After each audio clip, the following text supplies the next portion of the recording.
Aldığınızda bugünkü kündün hanmanası, bugünkü kündün kemengeri Sadır kavuzdu. Han katarısıyla artında dargıla. Al eskilerden et kaçan kolda boy. Eğer de baylık için, mansa için bolsa al mınao aldığını getkenlerden köçünde ketse anda Kırgız elin murdele satı vermek. Satkan yok, nöglögön yok, sıngan yok. Atadan ayrıldı, eneden ayrıldı, oğuldan ayrıldı. Elim için de başın sayıp çıktı. El oğlunu koldaylı. Senin, benim tarzım, oşonu kolduk. Gelecekti sapkalalı. Ertenci günü biz kul bolboylu, gün bolboylu. Bugünkü günkü akça, bugünkü günkü baylık talat. Kançalagan ulut mekensiz kaldı. Biz mekenimiz için, Kırgızstan için güreşeli. Aylanayın taşlar, bölümde sokırtıyın kaldanma. Gelecek için Sadır Nurkoca uyuştu. Bir bağıştan kolduk, uşun kişi için şart tutup vereli. Koldoylu, koluna kol balalı, koduna tut bolalı. Bir kişi Kaşgarbayev Tokay, bana Abdülhak değilsin. Assalamu alaikum, hurmatlı mekendeşler. Assalamu alaikumlar. Altındarım jеңишiңер менен. Ura, ura, ura. Sadır, sadır, sadır, sadır, sadır, sadır, sadır, sadır. Rafat, bir tuğandar. Menetimiz kayıttı, altındarım. Kuday Taala bizdin duasını kabul kıldı. Kırgız eline çınığı eldik beylik ornadı. Çınığı patriot, mekençil, mekenin süygün. Allah'tın eldin mezgilinden sınırlan ötkün. Çınığı Kırgız uğulu geldi Kuday buyursa. Hurmatlı bir tuğandar. Bundan arı dağı emege gerek. Sadır Japarov'ka dağı yardımımız gerek. Hazır bilesizler, düşmanlar köp. Düşmanlar köp.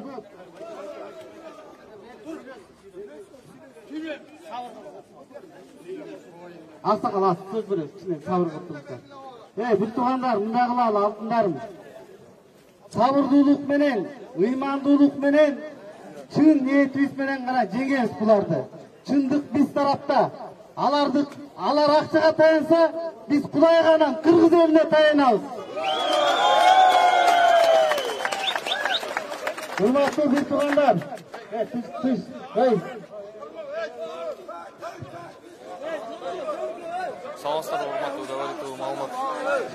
Саламатсыздар урматтуу Говоритов маалымат агенттигинин көрүүчүлөрү азыркы учурда өкмөт үйүнүн алдында Садыр Жапаровду колдоп келген элдердин митинги өтүп жатат. Мына өзүңүздөр көргөндөй бул жакта митингге келген катышуучулар кезек-кезегинен чыгып сүйлөп жатышат.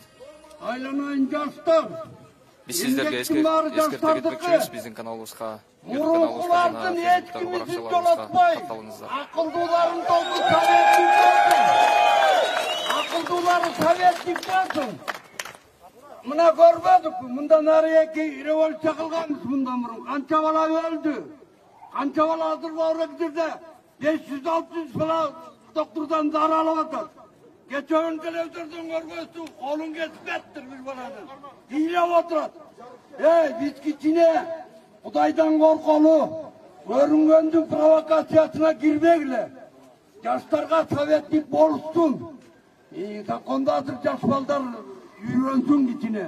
Bırak oşo yaşbaldardı koldap men. Mına taң atqıça 4'ünde de жүрдüm. Andan keyintigi kıterkanı kaytarıştım taң atqıça. Emi çındıktı, betke aytmasak, Allah Teala'nın aldığında biz de cevap veririz. Kança kişiler uçerde tayak dedi, kança bir bala bak, son 9'daki bala, kaytışı bolup gitti, adam bir önü çıraktay balası. Biz oylu, buna DM'deki eşteki olmayan süpteler dettigi, interview veriyorduk. Hani elge kuygan bolsa geçiyordun, çoğul bolsa soğun ele çıkıp, biz it bolduk, kuş bolduk. Şaylo tuğrames öttü. Birden şayloga yemi bu deputatlarımdın yüzü karalığı bol. Bardıq lügatlardan barını aladı, elge atçot vermeydi. Eldi bolğan çıktırağan жердің барын ұрдағандар осылар. Қытайдың қарысы Қытай бізде ұрып та қоймайды. Ақшауызды төлегілерде жоғалмаса, ақсай арпаны алады. Көлдалауыз десе де мысалы елге тұрыстық бере алмаймыз ешқашан. Мына içip дегендердің барын çoğulтып құстырып, Қытайдың қарысын төлетуіміз керек.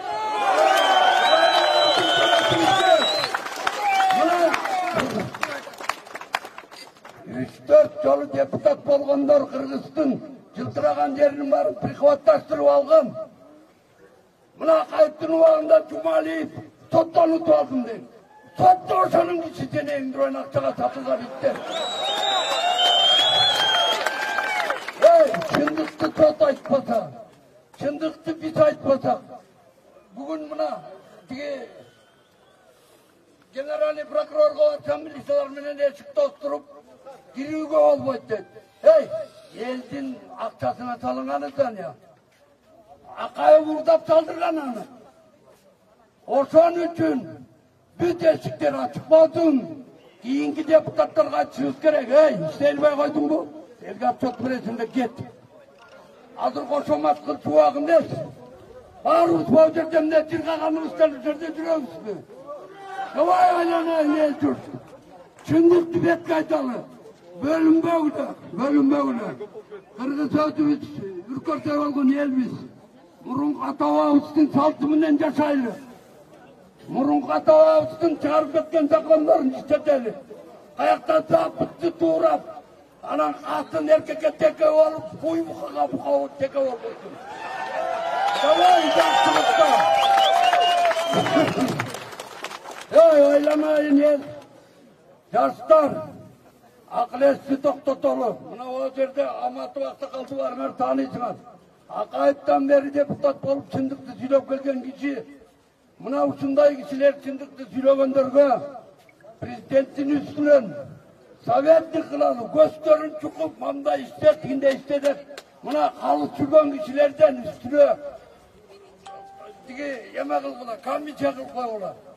O sonda biz Kutay'dan korkup çındıktaydı götündük kız. Geldiler be. Malının tuğran mesle betine çıkıp açkınday olalım. Aylanayınlar. Ömrüm var uzun. Ağlagan maksatım kaçakeli. Kırgız eli et kaçan korbal boylu, karbal boylu. Biröünün gözün karabaylı, biröölerge karıs bol boylu. Hayvanların arkasına karıs bolup el tölevesin, içip degenler tölesin. Osalardı kusturalı.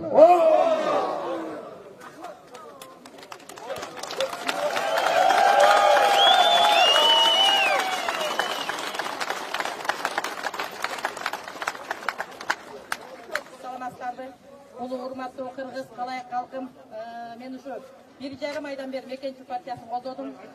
Telefonum katsa da öçürgön jokmун. Sadarımızda çıkkanda men gözümdün jaşı kөл bolуп uyladım. Bu jaştарды Jet oblastı bölgөнү ушул жактагылар болуп атат. Men Дегназаров барганда да өзүм тозуп алгам ошо кишине. Мадымаров менен кошо барган. Турсунбек акын жүргөн ошо эки эле танка басып бар экен. Эми менин айтарым бөлүнбөгүлө, жарылбагыла, ишти эртерээк баштайлы, кан төгүлбөсүн.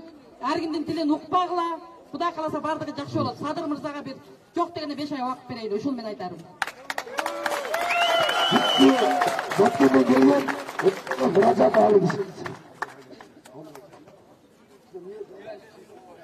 Aylanайын, елім, жұртым, жаштарым менен, уылдарым, келечексилердики.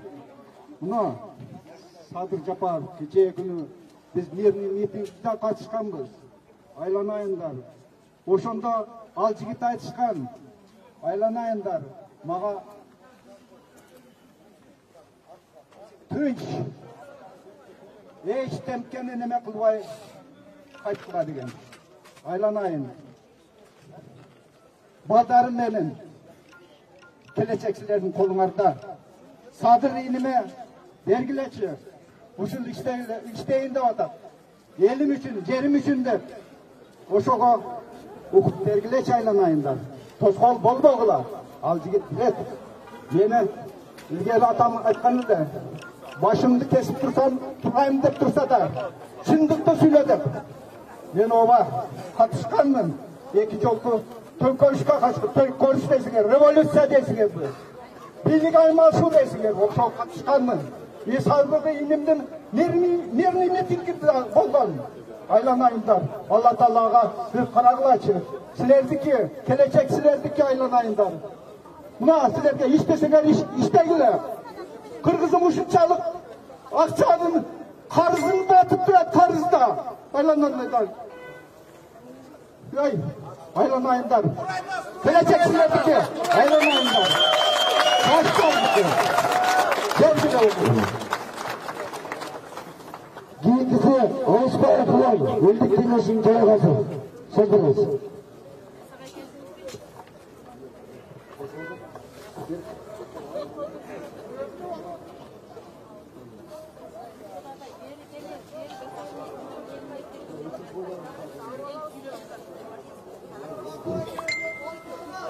Assalamualaikum. Kırgız eli. Жеңишиңер кут болсун. Бул жалпы жөнөкөй Карапайым элинин жеңиши болду. Жеңишиңер кут болсун. 2 марттагыдай болуп качып кеткен жокпуз. Кудай буйруса жеңиш эл тарапта болду. Качанга чейин бизде уурлар, кландык башкаруулар канунду солуш керек эле. Мына көчөкү жаңылыктар боюнча Матраимовдор Өзбекстандын кармалыптыры. Бул да жакшы кабар. Могул жерде айылдан келген жигиттер, рахмат силерге. 3 күндөн бери ушул жерде жүрөбүз. Бирөөлөр уктаган жоксуңар, курсагыңар ач, кандай болсо да Кыргызстан үчүн тигендерден туттуруп жатасыңар. Мен эмне үчүн, биздин элдик кеңеш кыймылы эмне үчүн Садыр Жапаровду колдойт? Биринчиден, Садыр Жапаровдун программасында 1 мандаттуу шайлоо деген бар. Ар бири сайланып келген депутат элдик болуш керек. Ал партиялык системадан эмес, башка жерде эмес, элдин арасына чыгыш керек. Көчөкү митингде болсо провокация уюштурушту айрым партиялар күрөп алдылар. Биз бөлүнбөшүбүз керек. Түндүк, түштүккө бөлүнбөшүбүз керек. Садыр Жапаров ошол түндүк менен түштүккө көпүрө боло турган адам. Андан кийинкиси Садыр Жапаров көргөн кордукту бийликте мурдагы отургандарда, азыркы бийликке жанталашып, креслого жанталашып жаткандарда бирөө да көргөн эмес. Ал эл үчүн geldi, gelip kolga düşüp emeği Kuday buyursa aktalıp çıktı, el aktav aldı Kuday buyursa. Sadır Japarov'un tegereğinde konuşmamız gerek, koldaşımız gerek. Biz bu ayıldan gelgenler, şahırdan gelgenler, erten taraf getken gündödagı bir nerse ola turgan bolsa Sadır Japarov'un tegereğinde jinalışı gerek. Antkeni bu kişi elden çıktı. Sadır Japarov'u koldoylu bağırız.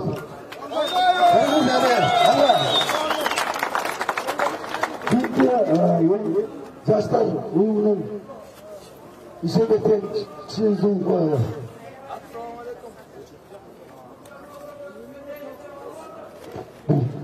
Assalamu alaikum dagы жолу. Урматтуу жаштар. Жаштар болсунбу? Урматтуу, акыйкаттыкты орнотуп, адилеттүүлүктү талап кылып, ошол жеңишке жеткен баатырлар, салам алейкум. Kuday buyursa, birinci maksatımız, ötürегimiz, Kırgızstanımız, çakşı canlılıkta buruldun etmine. İşerip durarız Atkeni Hanım başına, çınığı mekenci doğulu, çınığı Kırgızlı doğulu, Kırgız'da canı sokkan Sadır Japarov durdu. Hurra duranlar! Barınızlar şu Sadır'dı kolduk, Sadır Akavuz'du kolduk gelgenizlerge çok rahatsızlık bildiririz.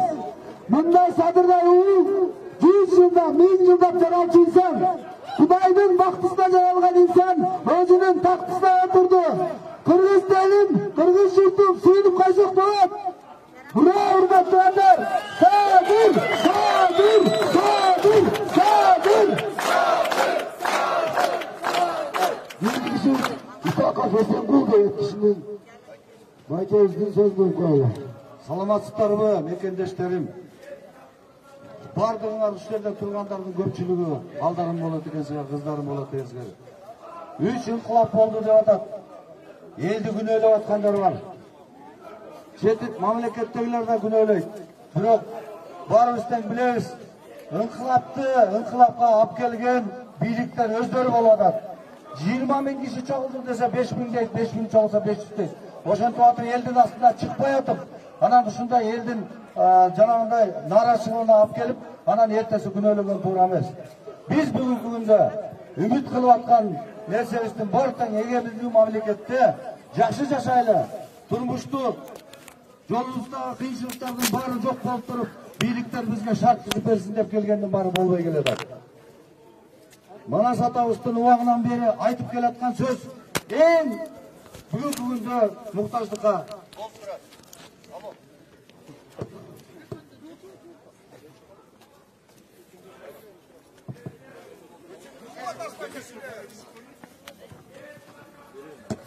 ошол айтылган сөз бүгүнкү күндө эң муктаждыкка элге муктаждык болуп турган бул бөлүнбө кыргыз бөлүнбө бөлүнсөң бөлү жеп кетет бөлүнүп кетти деп кыргыз деп бөлөк элге кеп кетет деп мына бүгүнкү күндө ошол кепти тараткандар биздин душмандар. Биз биригүүгө ушул жерде бийликтин бутактарынын баардыгы тең айтып атабыз. Күнөөңөр жок болсо тургула, күнөөңөр бар болсо жооп бергиле деп. 13 партияда баардыгы тең ушул жерде иштеп, ошолордун баары тең бүгүнкү күндө партия эмес, силер биздин тагдырыбызды мойнуна алгандан кийин баарыңыздан бөлүнбөй бизге жолду таап бергиле. 2,5 ай убакыт сурады. Мыйзамдуу эмес деп садырда айтып атышат, бирок ошол чогулган, легитимдүү болгон азыркы парламентте чогулуп туруп дайындап берди. Дайындап бергенде өзү суранып атат, мага убактылуу 2,5 ай убакыт бергиле. Мыйзамдуу талаага түшөлү деп. Эмне үчүн бүгүнкү күндө жанында турган партиялаштар бүгүнкү күндө башка партиялар, бул кыргыздын жарандары, кыргыздын жетекчилери, ошолор бүгүнкү күндө балдарыбызды бөлүп, 13 бөлүп сыртта ызы чыгылып атат. Мен кече да айттым муну. Бүгүн да айтам, телевизияда айттым. Бөлүнбөгүлө дагы бир адамдын тегерегине иштарлык кылбай, көралдаштык кылбай, Садыр Жапаров менен аксакалдарды кеңеш кылып, элдерден качпай, ачык айкын улам элге жарыялап турган телевизия аркылуу. Бул жерге чыгып айтып турган улам улам. Эшиктерди бекитип кирип алгандын аркасы менен арасы көп болот. Себеби ушак болуп атат. Өкүлдөрү улам чыгып айтып туруш керек элге. Качан бардыгы жолуна түшүп биз мына мыйзамды кабыл алабыз. Bir parlatalı bolsun dese, anda ben mıysam çıkarıcı adam hata bilen, bu konstitusiyaga özgörtүү kiriş gerek. Oşoga daярдан алды деп атат. Biz esте турган жөнөкөй адамдардын баары, балдардын баарын үмүт кылып күтүп аткандан кийин, бүгүнкү күндө Садырды колдоп, бөлүнбөй, ошол Садырдын тегерегине тургандардын баарын бир болгула деп чакырып кетем. Сиздер ошого макулсуңдарбы? Anda kollayınız, birinin bağırtın elge kızmat kılsın, Sadır kızmat kıl. Uşakta hoppa, tegereğindekiler uşakka aldırmağıla. Canağında banditler gelevi, uğurlar gelevi, sürekten görset otat, videodan görüp otat, oşolordu jol atmağıla. Bir biletke süйлөшүп koysa oşonu kayda kaytalap atat. Mına Sadır'ın yanından gelip atattı. Jol atmağıla Sadır da özü elge çıkıp aytat деп ойлойм. Ayttı özü başındagı sözdü. Anda eskimdi ben jol atmayım. Ben bar menen süйлөшүүгө макулмун dedi. Demek koldu bereli. Жетекчилер, партиялардын лидерлери барыңарга кайрылам. Бүгүнкү жеке амбицияларды коюп, мен премьер болом деп жолуганын ордуна жардам бергиле. Элдер эртеги күндө үмүтүн өчпөй тургандан кийин ошо үмүттү өчүрбөгүлө. Рахмат барыңыздарга. Азыр сиздердин алдыңыздарга майыптардын атынан же пенсионерлердин атынан Дүйшөналиева Фаты эже сүйлөйт азыр. Саламатсыңарбы кыргыз элим? Ушу жерде турганыңар баарыңар эле мага окшоп жүрөгү кайнап, оргуштап, аябай дегендей моундай чыныгы патриоттор чыктыңар. Мына YouTube'да айтып атат, ичип жүрүшөт деп мен мына бүгүн 4-күнү жүрүп атам. Бир дагы мас баланы көргөн жокмун. Аны жанагы мародерствону кылса, 3-күчтөр кылып атат. Жаманаттык кылыш үчүн. Мына 7 апрелде дагы ушу жерде жүрдүк. Кийин ушу тургандардын, ушуларды азыркы бийлик эсине келсин. Мына экинчи топ майыпмын, каралашар эч кимим жок, 5,5 менен жашайм. Ошол майыптардын пенсиясын көбөйтсүн. Азыр мына агитация болуп атты. Ошо пенсияны айтсын. Силерге окшогон жаштарга жумуш таап берилсин. Фанаттар, патриоттор силерге окшогон революцияны кылат экен. экен, эртеси күнү унутулуп калат экенбиз. Мына 7-апрелден кийин мына ранение алган 5 аялдын бири болом, геройлукту берип койду. Бу белет, медал бизге акча бербейт экен, дары бербейт экен. Ушу биз алган 5,5 миң сом пенсияны ак үйдөгүлөр бир обедте каратышат, бир күндө. Ушул келген бийлик эсине келер эми. Мына оргуштап кайнап, жүрөгүм батпай, мен давлениям 180 менен аппарат менен жүрөм 4-күнү бүгүн. Ушул жалгыз балам майып 10 квадрат жатаканасын акимият берген. 7-апрелде жүргөн мен менен патриот. Ушул 10 жылдан бери 10 квадрат жатаканасын көчүп айланбаган жерин УМИ начальниги Тулаев мэрия талашып атат. Канчалаган көпөстөрдүн үйлөрүн эч ким талашкан жок. Мына могу жерде силерде эле канчалаган үйүңөр жок. Жүрөсүңөр. Чынбы? Канчалаган майыптар мына 10 квадрат жатакананы талашып атышат 10 жылдан бери узакон теппей. Ушу бай көпөстөрдүн үйлөрүн текшерсин, алсын. Могу жердеги үйлөрү жокторго, жителдерге берсин силетей. Чыныгы фанат патриотторго берсин. Ушу силерге өмүр берсин. Чыныгы эч лидер жок. Өзүңөр чыктыңар. Анткени чыныгы патриотсуңар. Чыныгы элим деген неметсиңер. Өмүр калайм силерге. Ушунчалык мен Рахмат эже, рахмат. Сүйлөй тургандар калды эже. Рахмат, чоң рахмат эже. Рахмат. Азыр бир сөзүм айтып алайын. Ушу бийлик, азыркы келген бийлик да көрүп койсун. Ушу пенсия 5,5-ды көбөйтсүн. Могу жаштарга кичине жумуш таап берсин. Рахмат эже, рахмат. Келиңиз.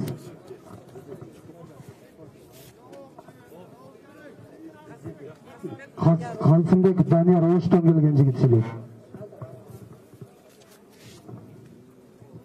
Ассаламу алейкум, Бишкек шаары. Кыргызстандыктар барсыңарбы? Силерге жалынды үсү салам Ош элинен, Ордолу Ош шаарынан.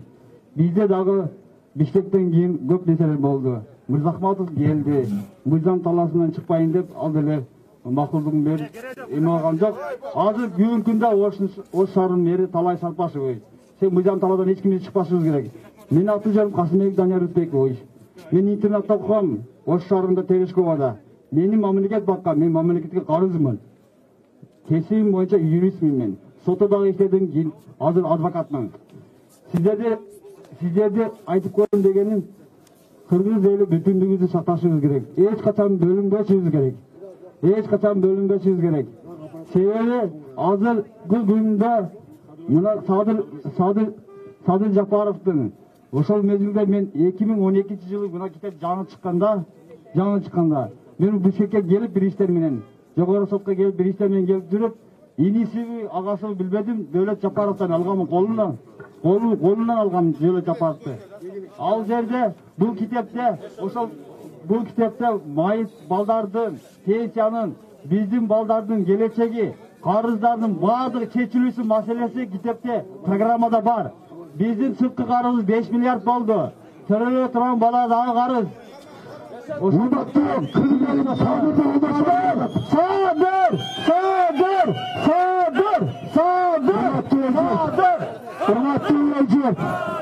Урматтуу элчеп, могу жактан атайын, биздин Карагылжадан жигиттер келип атат, өзүбүздүн жигиттер. Досаңыз Алла.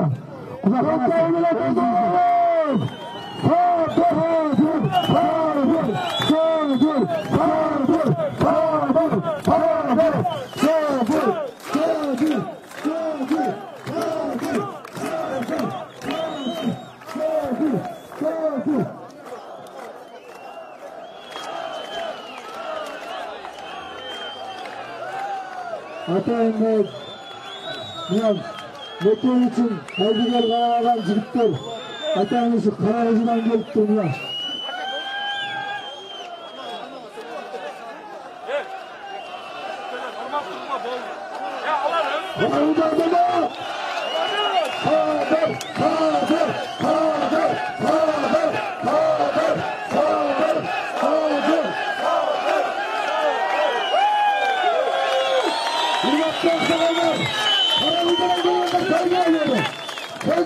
Sözlerle kraldan yaptığınızda gelgiler. Aksakallar gelgiler. Söz süreçlerler kraldan gelgiler. Gelgiler dedi sözlerle. Sağdır. Sağdır.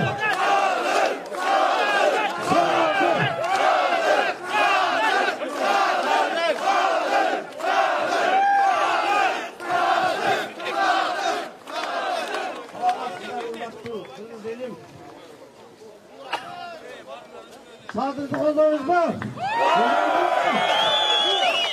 Sadır'da olduysa Kırgızistan'da kışlık olmayın. Kırgızistan'da hiç kimi korkutmayın. Olduyuz mu?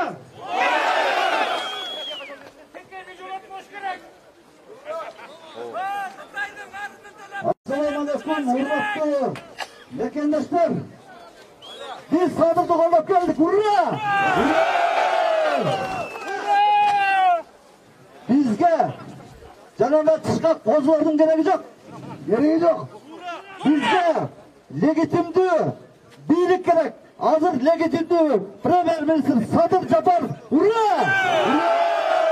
Legitimdi Prezident sonra başarmış Jeybek. Hurra!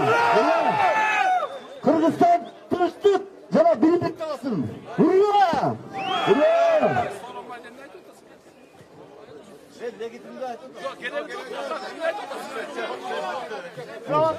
Provokasyon öldürmeyle arkadaşlar. Provokasyon öldürmeyle. Sınırsız. Sadarlı. Sadır.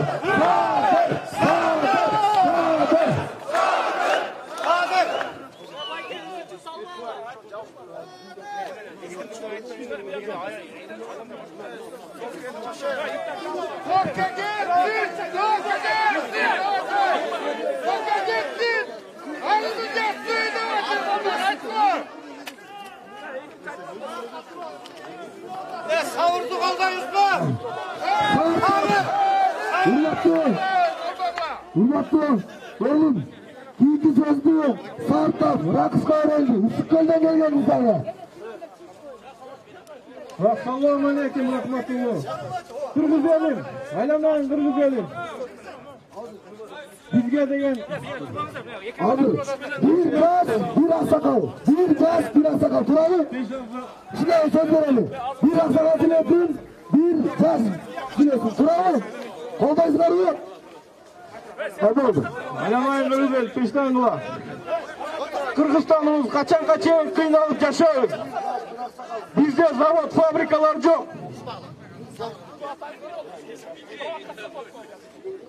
Bizde zavod, fabrikalar yok. Bizdin eliyiz argaçakta tentipçilik. Cumhursun ayından. Bizge degen zavod, fabrikalar gerek. Kırgızistanımız önü ösüş gerek. Oşun için bizge degen Tuğra iştegen jakşı prezident gerek Kırgızistanımızga. Kırgızistanımızды götürüp etiş gerek. Kaçan aldanıp baylığımızды çet ülkelerge tarattabыз, aldattabыз. Özümüz деген керек болsa barımız процент менен жашайбыз. Yalan Kırgız eli 95% kredit menен жашайбыз. Kaçan ушундай жашайбыз. Ошон үчүн Sadır'ды колдоп бериңиздерди суранабыз. Sadır ötüş gerek. Sadır ötüş gerek. Sorulmazsanı beklemesin. Arızın çalışış gerek kıza. Duralım jigitler aytkıla. Çalışkın. Hürmetli mekandaşlar. Bir yaktı tartışta karap koyalım. Madaniyatты tinchlikni saqlayli. Keyingi söz O'rozaqulov Tilak Usukkölden kelgan jashchi yigit ekan. Hurmatli tuğanlar. Hazır bu yerden bunday da. Bardығы Sadır Japarov'ты qo'llab keldik, to'g'rimi?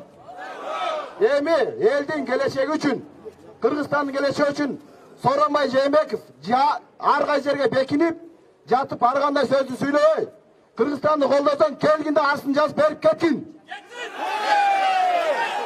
Arzını жазқында ketkin. Eğerde ушундай har qaysi yerga bekinchi bersang, anda өзүңүз барып туруp, ушундай arz жазабыз, анан кийин ыйлап каласың, айтып коеюн. Azır mına biri aytıp etdi. Hiç kanday biz ağa koşulmayız. Soronbay Jeyinbekov. Eldin geleceği üçün sıyın menen gelgin dağı arzın жазып berip ketkin. Оразақұлов Тілек мырзаға сөзіңізді берелі. Көлден келген инсан.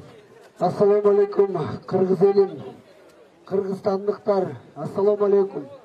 Мен қайырларым, ушул эле жердеги адамдарга эмес, мен бүтүндөй кыргыз элине кайрылат элем. Бардыгыбыз бир тилекте бололчу айланайындар. Ушунча жыл бөлүнүп жүрүп, могу эки партия деген эме талаада калган жаман экен. Eldi bir ele ayıldı, 6-7 kançağa bölüp taşladı. Bardığımız bir bilekli olalçı. Bardığımız emin bir sözde olalı, bir dilekte olalı.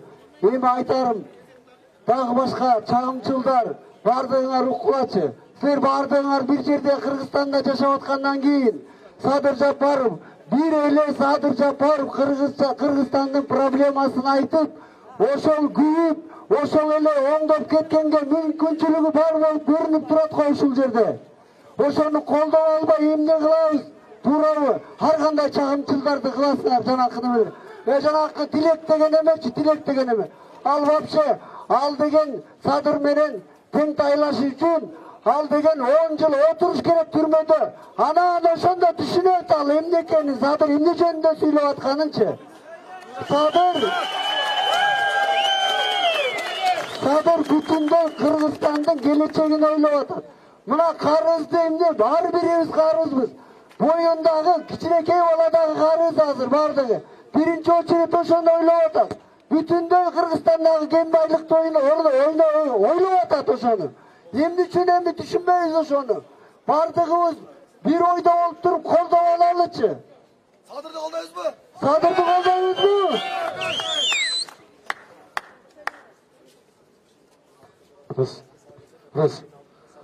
Assalamu alaikum, урматтуу кыргыз элим. Мен Садыр Жапаровдун жанында болуп, бир туугандар менен биргеликте 2017 жылы 25 мартта ушул Атамбаевдер баштаган ушул кландын азабын чеккенбиз. Мен урматтуу элим, азыр бул жерде кайрылуум ушул Каракույжудан келген менин жердештерим, туугандарыма кайрылып кетейин. Каракույжалык туугандарым, кандаштарым, бир адамдын артынан эрчибей, эл менен бирге болуңуздар. Элдик болсок, буюрса, элдик лидер Садыр Жапаров ошол кишини колдоп, аяга чейин туруп, ушул кыргыз мамлекетинин улуттук кызыкчылыгы үчүн баарыбыз бирге бололу туугандар. Бұл жерде азыр каралоо болуп атат. Бұл Раимовский экен, бұл Жээнбековдардын кланынан экен. Ошолорго кызмат кылып экен деген СМИде ушундай бир чагымчыл провокация жүрүп атат. Аны токтотолу туугандар. Мына жерде Каракույжанын дагы камчыга сап, бычакка сап жигиттери бар. Мен туугандарыма кайрылам. Урматтуу жердештер, урматтуу кандаштарым, ушул эл менен болуңуздар. Бул жерде Жээнбековский, ал эле бул эле дегенди токтотойлу. Эл менен бирге болуп, ушул жалпы мына элдик революция болуп аткандан кийин Садыр Жапаровду көп жылдардан бери кыргыз эли күтүп келатат. Кумтордун ушул канчалаган, ушул алтын туулган тоокторду сатып деп, ушул канчалаган бир көйгөйдүү маселелерди Садыр Жапаров ошонун курмандыктуу болуп келген. Ошону урматтуу элим, эл менен бирге болуңуздар. Elden çıksak, жақсы olur. Садыр Жапаров, Allah.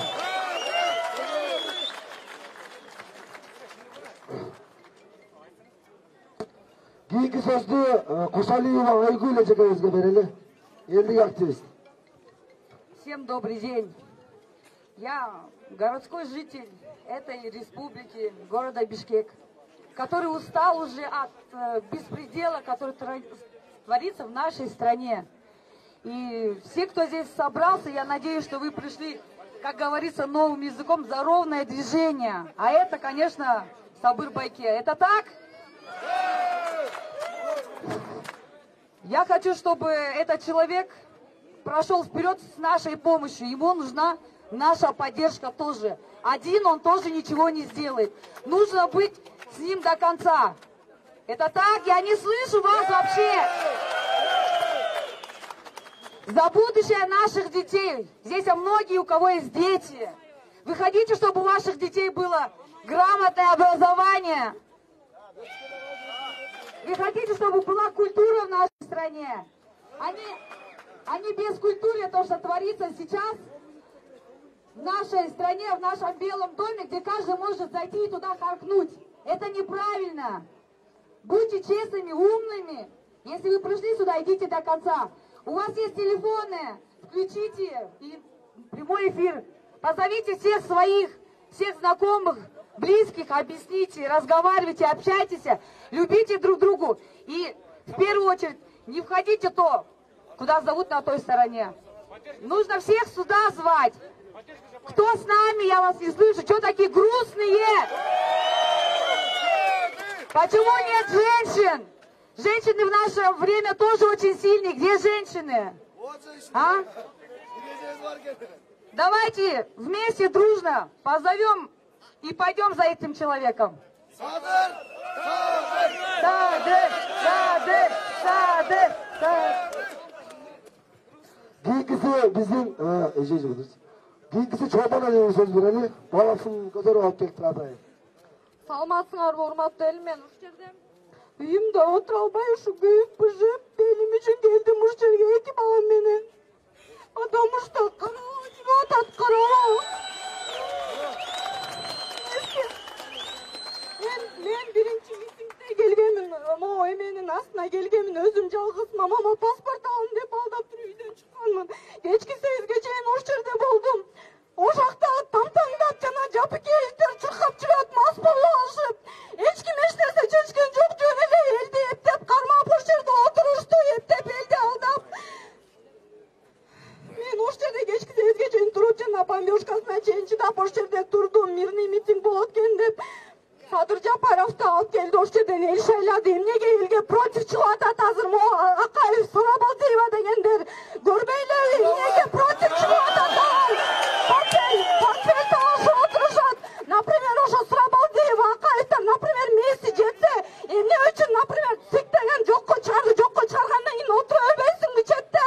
Эл шайлап алат да керек болсо, эмне үчүн азыр кароо жүрүп атат? Садыр Жапаровду колдон буттан алып, ошо наоборотунан кой монтели, тинтели деп неме кылышпайбы? Эмнеге антип айтат? Потому что буларга только неме керек, акча керек, и все. Орун жетпей калды буларга. Орун жетпей калды, ошого булар күйүп бышып, ошон үчүн тамтаңдап жүрүшөт, бөлүнүп, жарынып. Садыр Жапаровду иштетпей атат. Ушундай таза адамдар керейин дегенде, ушундай булар дегенчи буттан тартышат. Жаштар келгенде деген баары бир деген профессионалдуу адамдар керек. Ошого жол көрсөтө турган адам керек. Садыр Жапаров, ну и что Ташиев жанында жүрүптүр? Ташиев башка адам, Жапаров башка адам. Эмне үчүн бир адамды бир адамга теңешет? Мен эч кимге тиешем жок. Мен уш жерге келемин деп туруп болбой көкпеттенип келдим мен. Көчөнү келе алган жокмун, балдарым менен үйдө отурдум мен. Садыр Жапаровду колдошубуз керек, элим. Садыр Жапаровду колдошубуз керек. Мен күйүп ушуп атам, бизди эмне деген мамлекеттер карап отурат. Эртең бизди келип туруп спокойно басып алат. Болбойт экенсиңер өзгөр деп туруп. Ошону Садыр Жапаров бийлик талашкан жок. Эл тандап алды, чыкты. Айтып атат, мен стабилдүүлүккө келтирип берейин, пожалуйста, келсин жаштар деп атат. Эмне, мен креслого жармашалам деп атабы? Жок. Жармашам деген жок. Ошон үчүн элим Садыр Жапаровду колдойлу. Провокацияга алынбагыла, ишенбегиле. Мен лично провокаторлорду көрүп жүрдүм ошол жерде. Алардын балдары кыргыз, алардын туугандары кыргыз. Эмне үчүн ошондой кылып жүрүшөт? Сурабалдиева, Акаевдер өзүнчө жакта заседание кылып атышат. Это что за беспредел болуп атат биякта? Ошончолук элиңе күйсөң, мояктын катарына кошулуп келип, ошо неме кылышпай, колдошпайбы бизди наоборотунан? Колдогондун ордуна бөлүнүп, жарынып отурушат эч жерде. Вообще болбойт мындай, баары бир эл жол бербейт. Жол бербейбизби? Бербейбиз. Садыр.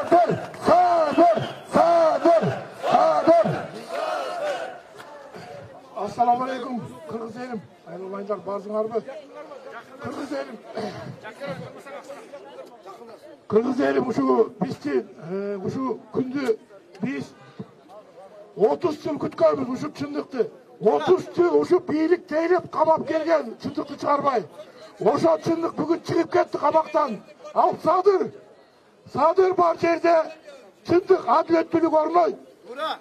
Бул убакка чейин Садырды кордоп келгендер, эл жерди саткындар, Кыргыздын байлыгын тоноп сыртка чыгарган кошоматчы урулар бүгүн жетпей бийликке калышып ичи күйүп, элди бөлүп жарып атат.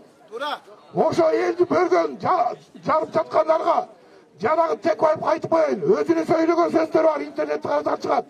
Биз бузукулук кылып, ушундай карапкөйлүк кылып, алдап, сатып алып, коркутуп, биз оппозицияны бөлүп жарып жок кылганбыз деп мактанган сөзү бар. Ошол сөзү менен Текебаевди камап койсо болот. Ушул бузукулук кылып жүргөн иштери менен. Бүгүн эми Текебаев жана улагын чыгарып атат. Улакка айтып коеюн, сен улак жакшы сөз менен түшүнбөйт экенсиң. Sen özüңдүн деңгээлиңди билип жүр. Шаулин, сиз ошо деңгээлиңизди билиңиз. Шаулинди алып койду Кыргызстан. Ошо Шаулин өзүңдүн бардыгыңды багып, бизнесин кылар. Сенде эч кандай түшүнүп деңгээл жок Садырдыкындай. Sen Садыр менен орун талашканга айыл убакытың келелек, жетелек. Sen Садырды көрүп, эл жер үчүн күйүп бүшүп, камакта отур. Эл жердин көйгөйүн түшүн. Анан барып sen Садырга теңел. Sen жанагы артында турган Текебаевка ишенме. Эртең Текебаев секип берет, сен камакта калып каласың балам. Ошон үчүн Бабановго да айтып коеюн. Бабанов мен талаштык болгондон кийин мен сени билем. 30 жылдан бери жабышып келгенсиң. Бул Бабанов болбойт, мен айта турган оюм бар. Бабанов айтып коеюн, элди бузукулук кылып бөлбө, талаштың ели жерин бөлбө. Sen ушул убакка чейин элге кызмат кылган жоксуң. Бача кыла албайсың сен. Sen de өзүңдүн жана банктарга ачып сүткөрлүгүңдү улатасың. Туурабы же туура эмеспи? Sen саясатчы боло албайсың. Садыр Жапаров элге өчүрдүгүндө кут берди, sen колдогонсуң. Чет өлкөлөрдүн кызыкчылыгын, sen элиңдин кызыкчылыгын ойлогон эмессиң. Дагы ойлойсуңар. Ошон үчүн кыргыз элим, биз Садырды колдойбузбу? Биз Садырды сайладыкпы? Ошо жумушка талапкер болгондор, бийликти каалагандар элдин астына келсин. Биз беребиз бийликти силерге. Бийлик керек болсо. Биз калыс элди калыс адилеттүүлүк болот, чындык ушул жерде болот. Силердин ойчаката жатып алып акчалар менен элди бузбагыла. Ошон үчүн кыргыз элим бүтүн бир эл болуп, бир журт болуп, бир аман калабыз, ушул жерди сактай иштесеңер, Садырга кошулгула. Садырда чындык, Садырда адилеттүүлүк болот. Sadır Kırgızstan'da koyduran bir legana Sadır var. Biz Sadır'da koyduyuz mu? Rahman ayrılayı söyle. Kiyinki Eceviz Atayın Sankt Peterburg'dan gelgen Mamaya Öktemkan Eceviz'e söz verelim. Урматтуу калайык калк, жаштар, Кыргызстан кичинекей гана өлкө, биз эгемендүү болгон өлкө, бул эгемендүүлүктү сактап калыш, мамлекеттин бүтүндүгүн сактап калыш эң зарыл бүгүнкү күндө. Эми качан ушул бир укуктук талаага келип, мыйзамдын негизинде гана бир бийликтегилер отуруп, элге шарт түзүп, мына Санкт-Петербург шаарында канча жылдан бери жашап суруу болсо дагы, мага Кыргыздын жери, эли өтө кымбат. Мына дүйнөдө көрүп турасыңар, 60 миллион, 40 миллион калкы бар улуттардын мамлекети жок болуп турушат. Биз бактылуу экенбиз. Ошондуктан мына бүгүнкү күндө мына 90-жылдан бери эгемендүүлүктү алгандан бери канча комиссия, канчалар отурду. Эмне ушунчалык элди талаага айтып койду. Эми ушун үчүн мына мыйзамдуу талаага чыныгы мына урматтуу депутаттар, силерден суранам, силер бөлбөгүлө элди. Мына турган элге жумуш орун таап берип, кичинекей Эми ошондуктан мына Садыр Жапаровду колдоп, Садыр Жапаровду председательдикке коюп туруп, элге кызмат таап бергиле, иш орун таап бергиле деп айтып кеттимдер. Дәүләтов маалымат агенттигинин көрөрмандары бизлерге кайталап өткөнчүбүз. Азыркы учурда Садыр Жапаровду колдоп келген элдердин митинги өкмөт үйүнүн алдында Бишкекте өтүп жатат. Туугандар, мен өзүмдү тааныштырып кетейин. Мен укук коргоочу адвокат Акин Токталиев дегенмин. Мен жекеле Садыр эмес, ушакта отуруп тургандардын баардыгын укуган көргөдүм. Ага силер сурайсыздар, кандай далил керек деп. Алын далили знактарды көрдүңөр беле? Көргөн жокто жолдо жаткан бет штрафтар тартатпады беле? Ошо менен штрафтар мыйзамсыз белгилеп турат деп ошо менен кармашып келдим. 1 жыл кармашып жүрүп ушуга чейин соттоп жүрөм. Баардыгын укугарды коргодум ошол жерден. Анан мен өкмөт менен жана милициялар менен соттоштум. Штрафты өтөп бийик койдуңар. 3000 доллар деп, 3000 сом, 5000 сом коюп атасыздар. Азайткыла 500 сомго деп атып, ошону соттошотуп 500 сомго түшүрдүк штрафты. Эми Кудай буйруса, дагы аракет кылабыз. Мына Садыр Жапаров келип калса бийликке, биз андан суранабыз. Бүт амнистия чыгарып бергиле, муну төлөнбөй калган мыйзамсыз штрафтарын баарын жок кылып, ушундан дары штрафты кайта жаңыдан төлөөлү деп. Ошого биз суранабыз баарынан. Анан хадисте айтылат, ар бир иш аракет амалдар дейт, адамдын ниетине жараша дейт. Мына ниетке жараша бийликке жулунбага дейт, барбагыла дейт. Силерди бийликке өздөрү алып келсе дейт, ара карап ыйлап, бери карап күлүп туруп бийликке келгиле дейт. Мына Садыр Жапаров жулунуп келген жок, мен бийликти алам деп келген жок. Муну өзгө жетелеп келип алып калып отуруштуңар буяка. Эл колдоду. Эл колдоду. Муну Кудай колдоду. Кудай жолун тууралап берди өзүнөн өзү эле. Мынакей, бул келген жок, мен келем, кылам деп айткан жок. Бул ачыгын айтты. Партиялык система деген жарабайт экен бизге.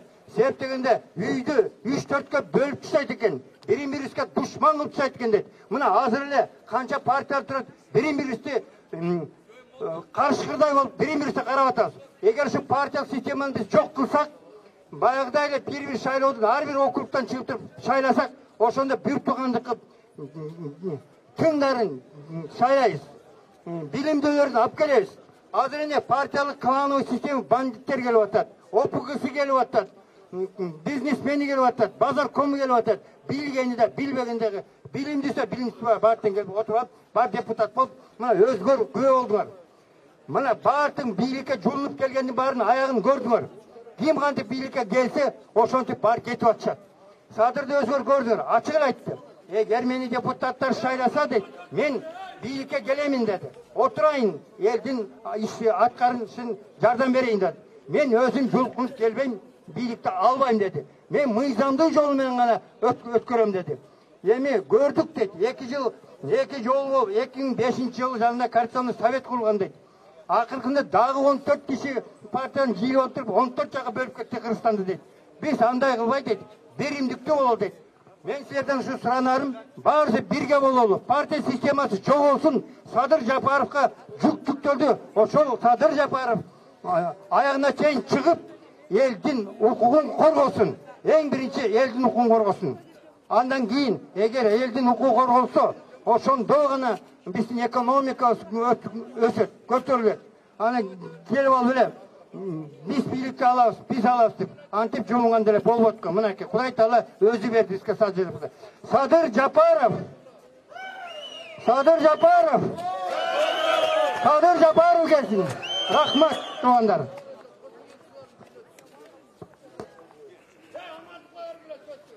Кадырлуу калайык калк.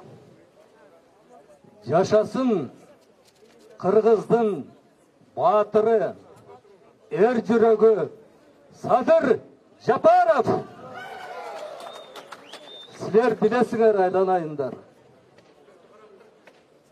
Парламентте Садыр Жапаров Кумтөрдү Кыргыз элине кайрып берем деп далилдер менен сүйлөп атса, ошондо спикер болгон Арамза Куйту Ачкөз Битан Asılbek Jeenbekov sözün berbey tanapis jarıyalap turup Sadır Japarov'tu oşondu söyletpey koyup anan kamagandardın başında Asılbek Jeenbekov turарын силер жакшы билесиңер. Ошон үчүн айланайындар. Sadır Japarov'тун акылмандыгына таазим еттим. Аны Алактан чыгарып келген ел айтты, түзүлө алып барып туруп отурсабыз дегенди айтты. Жок. Мен мыйзам талаасында депутаттар колдосо, мени премьерликке шайласа, ошондо гана мен болом деп. Кудай жалгап, кворум болуп, спикер жаңы шайланып, Мыктыбек Абдылдаев. Анан кийин бир добуштан аны премьер-министр кылып дайындашты. Ошондуктан ал бүгүн мыйзам ченемдүү 100% Кыргыз элинин премьер-министри, өкмөт башчысы. Жашасын Садыр Жапаров. Ортодон чагымчылар чыгып атат, арамзалар чыгып атат. Ишенбегиле, массалык маалымат согуш жүрүп атат. Ишенбегиле, Кыргыз эли Садыр Жапаровду колдоду. Ayağına çayın biz koldup, ağa jardam berelик. Бар бололук, аман бололук. Рахмат барыңарга. Рахмат олу. Саламатсыңар, урматтуу туугандар. Мен Аматов Бегиш Аматович деген болом. 1993-жылы Конституционный комиссиянын мүчөсү болгонмун. Konstitutsiyani жазган кишилердин бири болгонмун. Ошол конституцияны 1994-жылы жок кылышкан. Алар кимдер? Состав конституционное совещание дейт. Конституционное совещание деген конституцияда жок туугандар. Булар Акаев бармагынан таап алган орган. Ушулар 157 kişi konstitusiyanı bozgan. Birincisi Akayev, ikincisi Cumagolov, üçüncüsü Şerimkolov, dördüncüsü Masaliyev, beşincisi Koyçuvuz Ali Akmatov. Ondan Koşayev, Düşayev, uşuğulardan barının 157'nin spisiga tuğanlar. Uşular konstitusiyanı yok kılgan. Oşundan beri ülkede tınçık ketken. Biz ulan revolüsiya kılıp kelebez. 2-3 yıl işlegenle kayrap bunu uzdu antarıp bölögünü antarabız. Mana konstitusiya orduna gelmeyseyin hiç nerede oңalбайт tuğanlar. Biz uşul 157 kişi her biri 1000 yıldan türmede oturuş gerek. 1000 yıldan Kırgız eline kılgan çıkkınçılık için. Biz legendarный parlament 1994-жылы тарқағанбыз. Анан бізден кейін ошол конституциянын негизинде парламенттик и президенттик шайлоо өткөрүшкө эле. Эмне кылышты? Конституциянын оңдошуп өзүнө ылайыктап кумтөрдү жеш үчүн 6000 предприятияны жеш үчүн бардыгын жок кылып туруп өздөрү бийликти басып алган. Ошо басып алган бийлик мына байытып качырып атат. Акаев Кремльде, Бакиев Минскиде. Вот. Тура. Токтой тур. Мен бу эч кимди колдобойм. Точно и Садыр Жапаровды. Анткени Садыр Жапаров чындыкка жүрүшүбүз керек туган. 600 депутат сайланган. 95-тен бүгүнгө чейин 600 депутат. Ошонун бардыгы нелегитимный. 600 сайланган өкмөт бардыгы нелегитимный. 5 президент булар да нелегитимный. Бардыгы отуруш керек. Мына ошондон кийин мамлекет курулат. Жана эле бирөөлөр Рахмат. Кишилер көбөйүп кетти. Сизден сүйлөчү кишилер көбөйүп кетти. Мына Суу Самырдан келген эже сүйлөйт экен. Кыска эже. Мынакта кишилер көбөйүп кетти, көрүп атасыздар. Саламатсыздарбы, агылайын жаштарым, жана кыргыз элим, кыргыз журтум.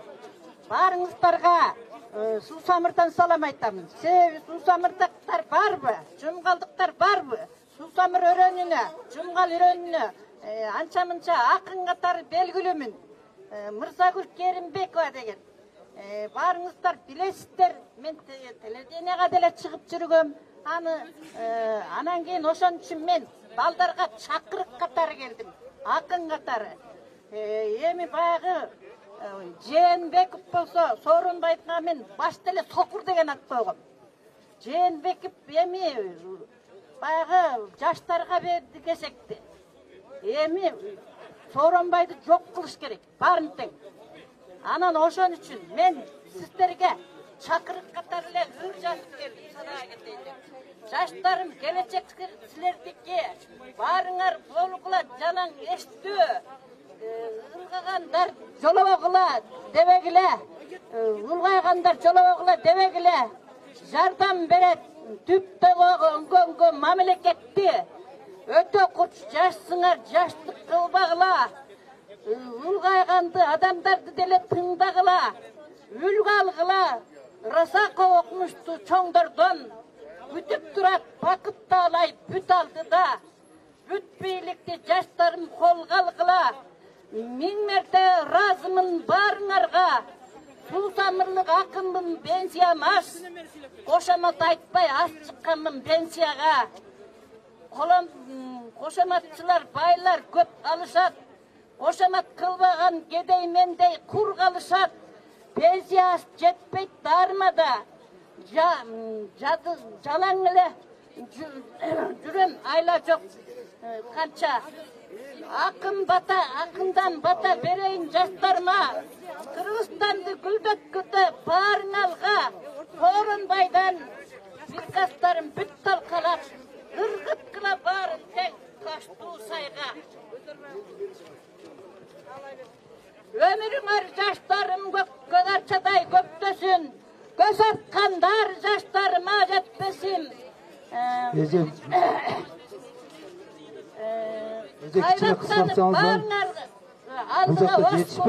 Баарыңарга, башыңарга дөөлөт кетпесин. Кыргызстанды жаштар рахмат, эже.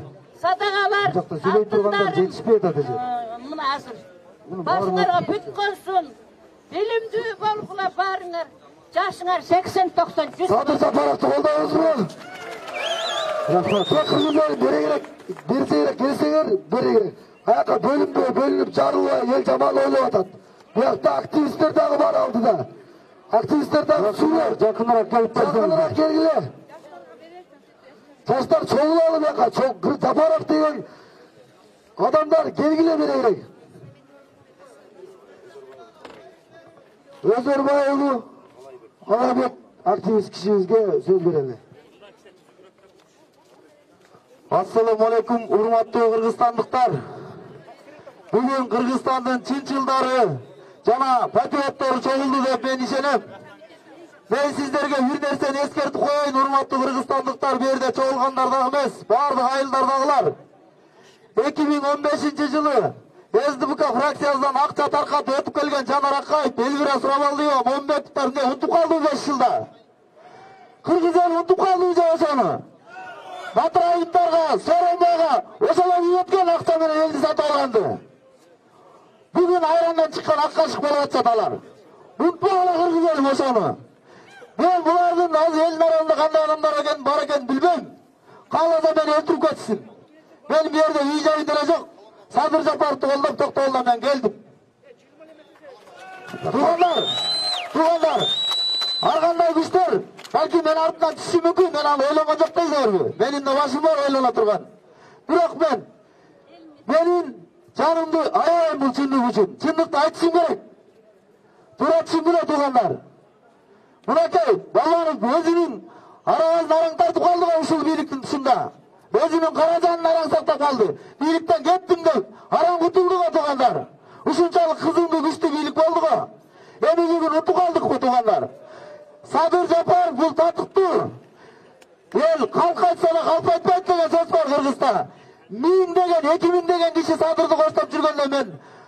Мынакей 28'te аламын. Ушул жашка келип, адам балам ушунча авторитет болуп кетерин билбептирби туугандар? Көрдүңөрбү авторитетти? 1000 киши бияк басат садырды. Тияк баса тияк басат. Мындай авторитет болуш үчүн 10 жыл түрмөдө отуруш керек эмес, кайрабастан төлөбүш керек. Жанагылар. Рахмат туугандар. Тускалап үйлөрүнө. Рахмат. Ассаламу алейкум, урматтуу кыргыз элим. Мына мен атайын ушул Россия Федерациясынан келдим. Москва шаарынан. Москва шаарындагы ушул эмгектен аткан мекендештерибиздин жүрөгүнүн түпкүрүндө бир эле үмүт бар. Ушу батыраак Кыргызстаныбыз өссө, өнүксө, өлкөбүзгө кайтып келсек дегенчи.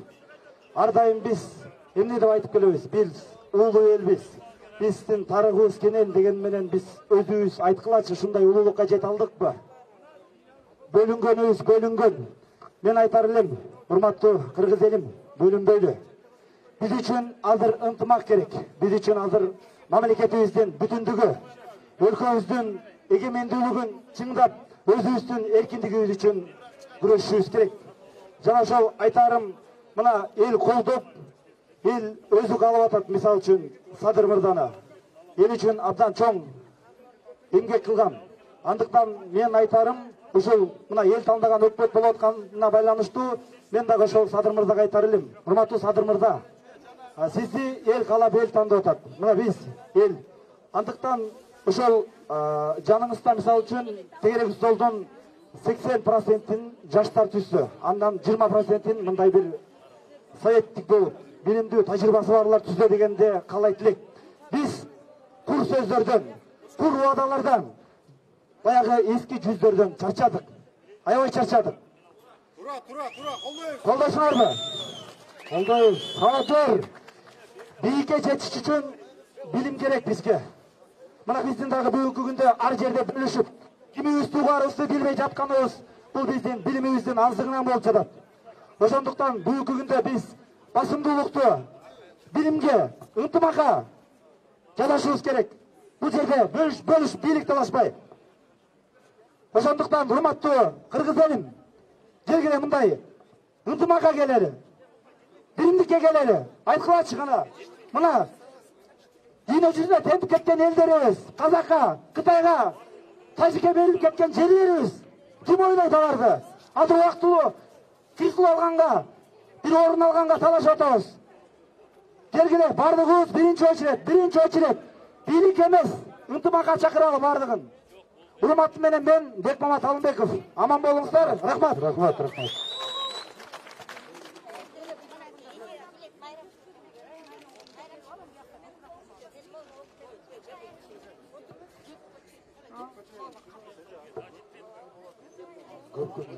Урматтуу кыргыз калкым, урматтуу ушул жерде топтолуп турган жаштар, ушу сиздер Кыргызстандын эгемендүүлүгүн, элибизди, жерибизди сактап калалы деп, ушу бир учка токтолуңуздарга рахмат. Мен ушу 2017-жылдан баштап, ушу Садыр Жапаров түрмөгө киргенден баштап, ар дайым Фейсбуктардан Майрам Шарипова десеңиздер чыгат, дайыма ырларымды жарыялап келгем, өзүм журналистмин. Акын катары анжамча атым чыгып келатат. Азыр мен ырымды окуп берейин. 2019-жылы 27-июнда жарыяланган ырым эле. Садырга кайран гана Садырым, билер бекен элиң сенин кадырың. Тилеп жатам күнү түнү тынч албай, жараткандан амандыгын жаныңдын. Учуп чыктың чындык издеп асманга, томоголсун үзүп чыккан шумкардай. Арыстанды келемиштер туткандай, абак жакта басып жатат куткарбай. Садырымдын түгөнбөсүн сабыры, сана тартты ата-энеси зайыбы. О кыргыз эл, айткылачы чындыкты, деги мунун эмне эле айыбы? Кум төрүндөн бир да кумун бербейм деп, кулдугуруп бербеймин деп жемкорго, министрге, коррупционер ажоого, акыйкаттуу калкын күтөт жол карап, азыр муктаж кыргыз элин коргоого. Ала туудо эл жерим деп жаралган, Айгүл Манас арбағыңда қолдочу, көтөр башың, қошой қорғой, қошой бақай қаныкей, ел жер үшін бір жаралған садырды, қырғыз елі, қырғыз духу, қырғыз қаны, қырғыз нұру, қорғочу. Рахмат. Садыр Жапаров. Азыр мынаке, урматтуу кыргыз элим. Ушу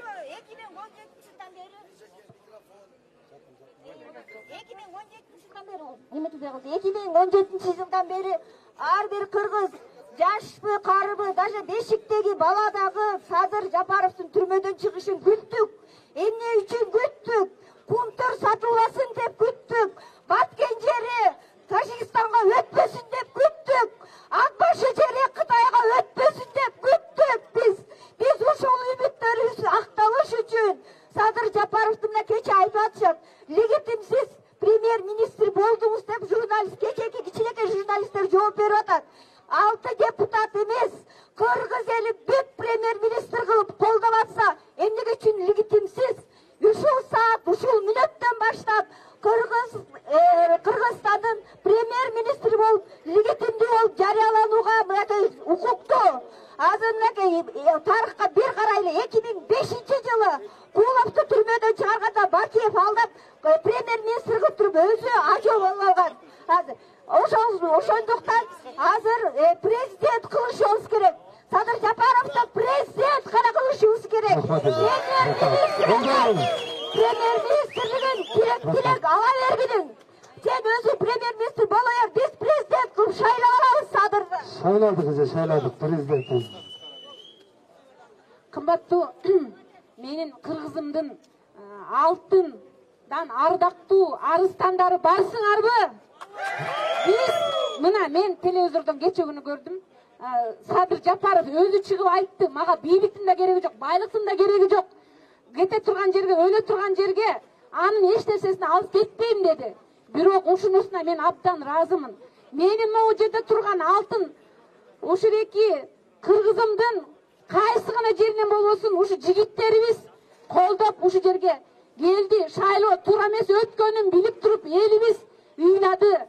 Ошол шайлоодо туура эмес өткөнүн билип туруп шайлоого катышып, шайлоо туура эмес өттү деп элди алып келгендердин баары азыр отуруп алып эмне талашып атат? Папка талашып атышат. Ошонун баары элге өтсүн. Могу жаштардын эмгегин билсин.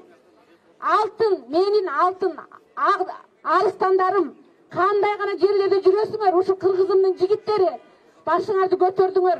Ушундай ыраазымын, башымды таазим этем силердин алдыңарда. Силер үчүн бала чакаңардын келечекти ойлодуңар. Эми ушул парламент элдики болсун. Туурабы? Элдики болсун. Элдики болсун. Садыр Жапаров ушу келип элдик үчүн элге кызмат кылып берсин. 120 депутат биздин налогубузду жипти тээп алып биздин акчабызга тайраңдап жүрүштү, туурабы? Ошонун баардыгы жок болсун. Ушул эки айтып аткан, жанагы эки коюп аткан тапшырмалардын баардыгын өзү мен ушу ишенем. Садыр Жапаровго баардыгыбыз ишенебиз деп өзүм ушундай ойлоп кетип атам. Баардыгыңызга ишенесиздерби? Садыр Жапаров болсун. Садыр Жапаров. Рахмат, рахмат. Здравствуйте. Меня зовут Надина Джа.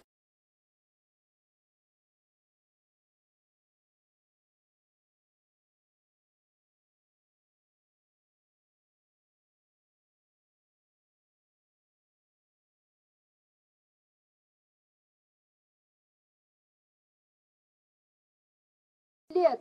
Ведь сколько мы свергаем, так легко мы свергаем этих президентов, но ничего не меняется в нашей жизни. Все говорят, что вы падаете на 10 лет ниже, на 10 лет ниже. Это не так. Мы живем хорошо на самом деле. Мы неплохо живем. Но Господи, ну нужно менять один закон, да? Один закон ужесточить. Вот за кражу наших государственных средств нужно, не знаю, смертную казнь назначать заново, как в Китае, потому что ничего, эта коррупция не уйдет с нашей страны. Мы 30 лет топчемся, народ страдает, чисто все страдают. Я мать-одиночка, да, у меня муж умер. 3 детей, у меня пособие 1000 сомов, а таких матерей у нас много, очень много. Мы работаем за копейки. Почему наш сом 30 лет стабильно держится? Почему? Да из-за народа он держится, потому что все мы едем куда попало, в Россию, работать, зарабатывать, да? Кто-то тачки таскает на дурдом.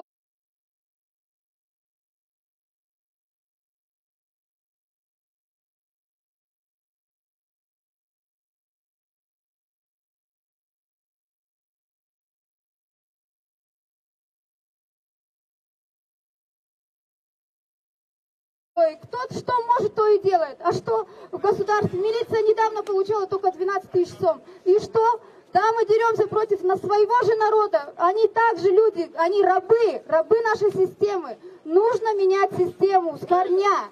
Я надеюсь, Садыр Джапаров, его тоже наказали, ему тоже дали в спину, да, ножом посадили. Мы выпустили, народ, вы молодцы, мы молодцы. Все соседи нам завидуют. Но нужно менять Конституцию, нужно что-то делать. Посидит он опять 5 лет, и будет то же самое. Я надеюсь, он сядет, гордо сядет и покажет, и за 5 лет мы поднимемся наконец. Ведь мы богаты, у нас все есть, все.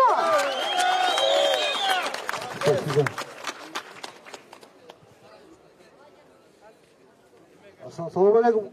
Жамаат, кандайсыз?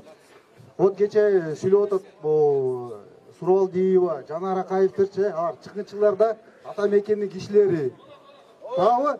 Ооба, аны ким кылып атат? Аны Тикибаев кылып атат. Мына кече Тилек деген бир Таспаш келди, Жантаевка окшогон киши 28-те ал эмне кыла алат?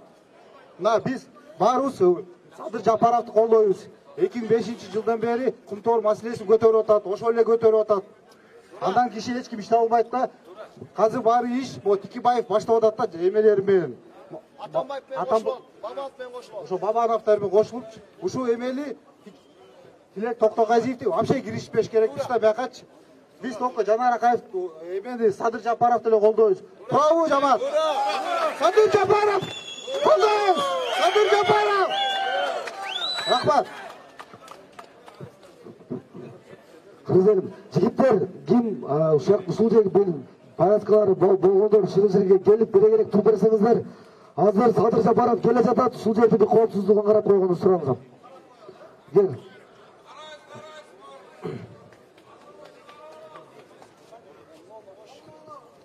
Assalamu alaikum Kırgız elim. Bunday söz var da. Amantu billahi ve men la iktahu ve kutbiha rasuhu ve yevâl ahir ve kadiri gayrik dedi. Ve tallem evet dedi. Bunu kotorganda aytat. Sen Kur'an barakeniga işengin dedi. Sen Allah'ın barakeniga işengin dedi. Sen dedi. Dirilikten keyin ölüm barakeniga işengin. Peygamber barakeniga işengin dedi. Men Batken'den geldim kuyup. Bugünkü günde biz bölünmüşüz gerek. Bunu istegenlerden Kırılsız kaynalmıştırmışız gerek. Tuğanlar. Tuğanlar. Bizge özleri жақсы идеология көтерді. Өте жақсы іш қылды бізгече. СДПК Атамбаевсыз деді. Кыргызстан бүгін 5 партия. Ешкімі жоқ. Мемлекеттің қызметі ешкім іштеген емес. Ошондай балдар керек. Бізге бүгін Садыр Ака керек. Садыр Ака сізден сұрамайды. Мынау шешеркалар жоқ құрын. Бірінші очырып. Келбетінен қаташман. Азыр айтып атат. Bu kelbektin dostu, şunun için biz koldamayız. Bu yerden kelbek eldi buzat da otat. Ne neydi otam? Kelbek Celil, Rahim, o şunun pulunu alan adam. Size bizge bugün gereği yok. Bu kadar tuğrağı. Bugünkü günde Azər Batkenden 2,5 aksakal geldi. Limay sonunda kötüge tek sadıda bir oturuşta özledi. Biz Batkenci özledi. Taciklerimizin soğuşu sürgünümüz soğuşu özledi. Hiç kimden korkma özledi. Gençler! Kıdırırlı! Davay! Biz Batkenlikler daima durağız. Bugün Sadi Aka'nın oturuşumuz gerek.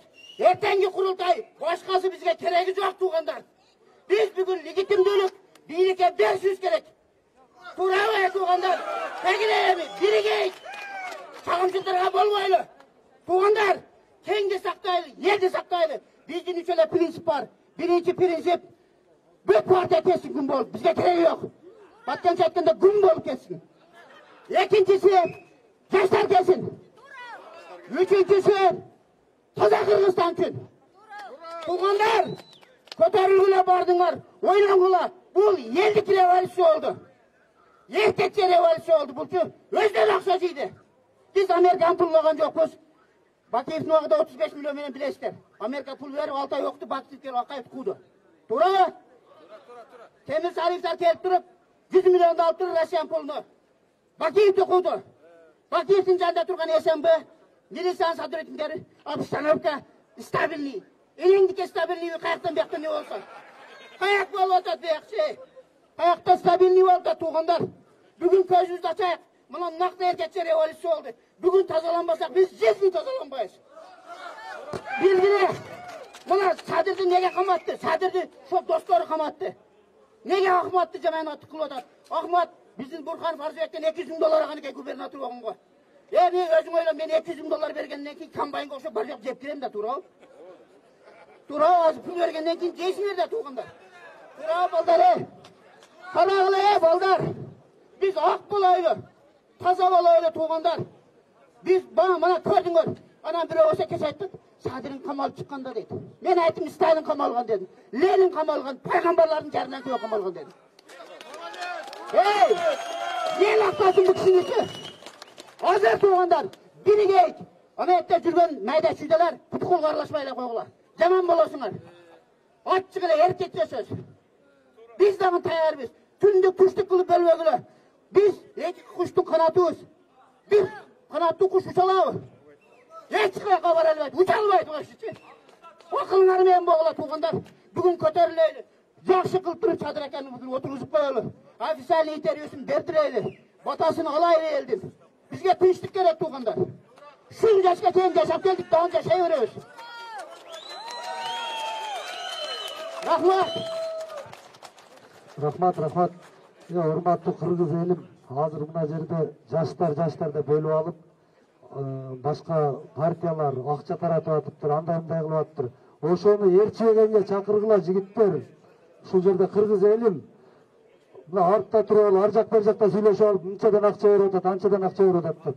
Кыргызстандын келечеги үчүн ошол акчага алданбайлы. Туугандарыңарга баарына айткыла жигиттер. Мына ат башыдан келген эже сүйлөп. Саламатсыздарбы?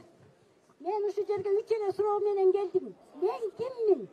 Силер кимсиңер? Мен кыргызмын. Силер кимсиңер?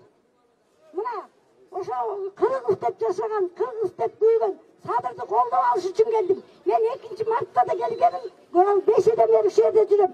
Калажаным, бир туугандарым, балдарым, агаларым, инилерим, сиңдилерим тынчтыкты гана сактайлы да Садырды колдоп алалы. 3,5 жылдан Садыр кайра бул жашоодо 3,5 жыл окуп келди дагы мындан аркы жашоону алып кетүүгө келди. Садырды колдойлу. Берекелерим, менин энелик өтүнүчүм ушул. Тынчтыкты гана сактайлы. Силерди үйдө энелериңер күтүп атат, аталарыңар күтүп атат. Тынчтык, өлүмдүн эч кимге кереги жок. Өлүм бул Аллахтан келген буйрук болуш керек. Өлүмдүн эч кимге кереги жок, кара жандарым. Өзүңөргө ушул суроону берип көргүлө. Мен киммин, сен кимсиң деген суроону берип көргүлө. Аман болгула, тынч болгула, берекелерим. Рахмат. Assalamu alaikum kalk Cumhuriyet jurt. 5 manca tursa 5 bölük, bettese düşman sındırat. 5 ölsün eğer birikse bir koygon jerin sındırat dep ынтымак менен, ырыскы менен ийгиликке жеттик. Садыр байкебизде ак жеринен камагандыгы далил, ак күнөөсүз камады. Бирок азыр айрым күчтөр ар кайсы жерден суурсымал кичинекей ийинди казып баштарын чыгарып көрүнгөн жерден ышкырып атат. Бирок кумтөр Садыр байкени жолотпош үчүн көрүнгөн жерден көрүнгөн суммасын агызып ошол акчасын таратып атат. Алданбагыла эч качан. Алданбагыла, келечекти сатпайлы. Келечекти түптөгөн кедери кемеңгерел экенибизди унутпайлы. Бир аз акча үчүн башыбызды, тагдырыбызды талкалабайлы. Эл ушунча элдин алдында айтышка чыгып, ырдап жүрүп сүрдөнгөн эмесмин. Бирок азыр чындыкты айтып атып, чымындай жаным чыркырагандыктан көкүрөгүм кирилдеп, жүрөгүм титиреп аткандыгы, көз алдыма жаш келип аткандыгы сиздердин алдыңыздарда как далил катары болуп турат бул. башты көтөрөлү, азапка мындан ары түшпөйлү десек, Садыр Нуркожоевди менин айтканым мыйзамсыз болуп калышы мүмкүн, бирок бул көпөстөр суурга окшоп көрүнгөн жерден ышкыгандарга кор кылбай, ак кийизге салып хан көтөрө алсак жарашмак. Бирок ал мыйзамсыз болуп калат деп Садыр байке өзү да айтып атат. Мыйзам чегинде чечип алалы деп. Мыйзам чегинде чогулгандар дагы коркуп атат Садыр акебизди тургузгандан. Турмушубузду оңойлу, көздү ачалы, көпөстөрдүн $100 кызыкпайлы, акчага алаксыбайлы. Мына мигрант болуп Турцияда, Америкада койчу, не деген жерге кетпедик кыргыз.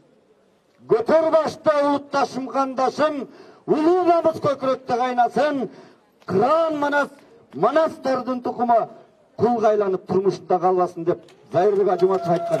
Эч качан кул болбойбуз. Улутубуз, ураныбыз манас Алатоо башын жайлашкан, Аллага жакын жайлашкан, Теңиртөө башын жайлашкан, Теңирге жакын жайгашкан улуу элбиз. Манас жана Манастын урпагы Садыр гана оңдойт кыргыз элин. Рахмат. Рахмат. Саламатсыздарбы, урматтуу мекендештер, урматтуу кыргыз эли, урматтуу жаштар, урматтуу аталар, апалар. 30 жылдан бери ушул күндү, ушул убакты бардыгыбыз көпөстөрдүн алдында, акыйкатсыздыктын алдында жапа чегип, ар бир үй бүлөдөн жок дегенде бирден адам жапа чегип келгенбиз.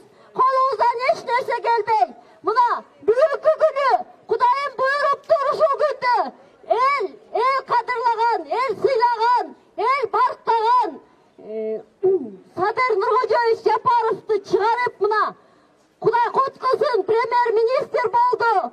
Мындай адамдар бизге керек, урматтуу туугандар. Мындай адамдарды мына иштеткиси келбей атышат. Дагы деле иштеткиси келбей, 5-тен 6-дан топ болуп элге жамандап, ар кандай эмени кылып жүрүшөт. Алар бийликтин кулдары, алар акчанын кулдары, алар саткындар мындай айтканда. Аларга Кыргызстандын кереги жок. Аларга бийлиги, мансабы, тууган уругу менен бомтип кыргыз элин, алакандай кыргызды ак үйгө кирип алышып, тууган уругу менен басып отурганы жакшы аларгачы. Ошолордун сөзүнө кирбейсиздер. Биз ошолорду 30 жылдан бери кыйналып, чарчадык. Ошон үчүн балдарыбыздын келечеги үчүн мондай жаш биз туугандарыбыздын, инелерибиздин, сиңдилерибиздин келечеги үчүн чыктык. Мына Кудай буйруп акыйкатка жеттик. Мен да мигрант болгом. Москвада, Украинада мигранттардын жашоосун көрүп, сыздап, ошон үчүн мен мекенчил болгом. Ошон үчүн мен мекенчил болуп аягына чейин турам дегем. Дүйнө жүзүндөгү кыргыздар биригип, ушул Кыргызстандын келечегин алып кете турган адамды тандабайлыбы, туугандар? Качан ким болду экен ошол? Качан биздин өлкө өнүгөт? Могу башка өлкөлөрдөй болуп деп сыздап жүрүп, мушундан 7 жыл мурда сыздап жүрүп, мигрант мекенчилдер биригип мына колдоп келип, акыры мүнөбүзгө жеттик туугандар. Садыр Нуркожоевич Жапаров бир гана 30 жылдан бери келаткан коррупциялашып кеткен Кыргызстандагы коррупциялашып кеткен өлкөбүздө 30 жылдан бери Садыр Нуркожоевич Жапаров гана ушул акыйкаттыкты алып келет деп биз ишенип, ошого гана турдук. Мына Кудай буйруп, бул киши айткан сөздө турат. Мен ишенем. Мен башымды коюп да жооп берем силерге. Ал киши жасайт баарын. Ал киши кылат баарын. Ошондой эле могу жерде топтошуп алып жүрүп, ар кандай провокация кылам деп аткандар, эсиңиздерге келиңиздер. Кыргыз элинин тынчтыгы керек бизге. Кыргыз элинин бакубат жашоосу керек бизге. Биригиңиздер, бир жүрөктүн алдында биригиңиздер. Ынтымактуу бололу. Мына эл өзү баалап, эл өзү көтөрүп алган Садыр Нуркожоевичти бардыгыңыздар макул болуп, ошону гана колдоңуздар. Ошондой эле Сооронбай Шарипович, мен сизге көрүп жаткан болсоңуз интернеттен мен сизге айтам. Арызыңызды жазып туруп, буга чейин эчтеке кылбай койдуңуздар. Буга чейин эл жакшы эле сыйладык, кылбай койдуңуздар. Арызыңыздарды жазып туруп жетиңиздер. Болду, силердин эмеңер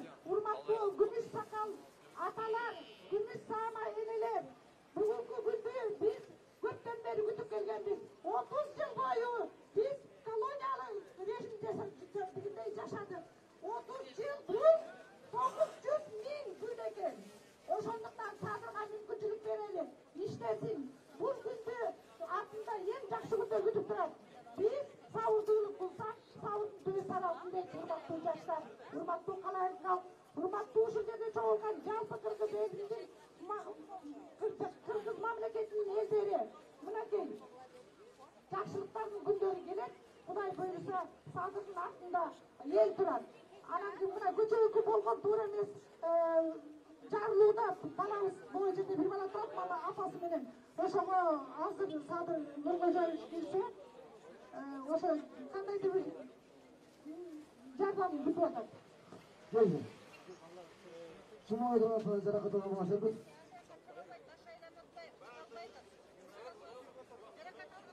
Көтөрүп чыкпас балдар. Башар экен.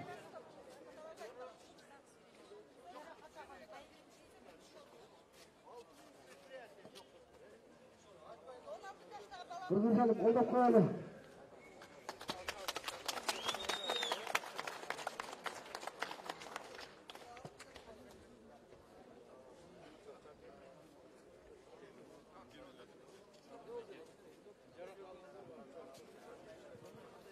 Кутмандуу күнүңүздөр менен урматтуу кыргызстандыктар.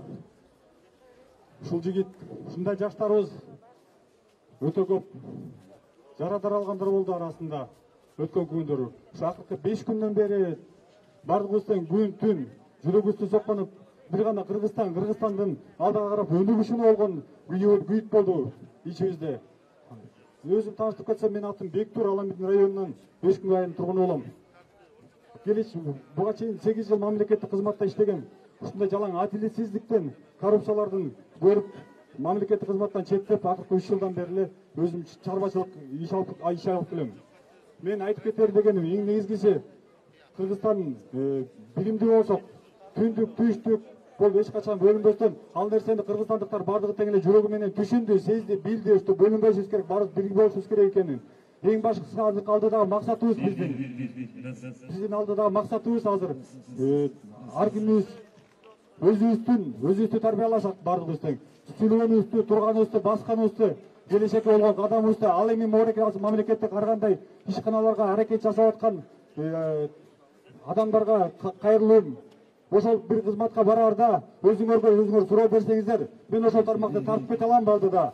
Ошол тармак боюнча өнүгүү болобу? Бул кайсы тармак болбосун, ошол тармак болсун.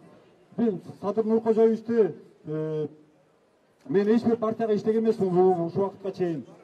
Болгону ошол выбордун алдында өзүмдүн жакындарымды, өзүмдүн туугандарымды ушул Садыр Нуркожоевичке мүмкүнчүлүк бериш керек деп Бекинчил партиясына шайлап, анан кийин ошол азыркы ушул күндө да ушул жерге келип отурган максатым ошол болуп атат менин.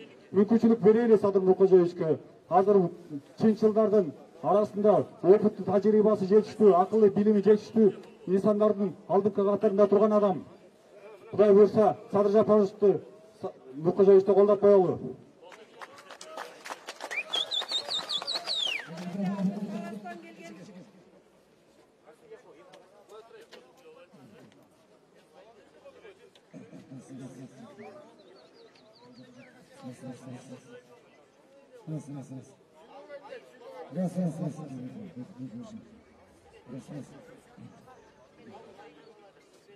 Анда эмесе азыр Таластан келген Бейшеналиев Талайбекке берели сөздү.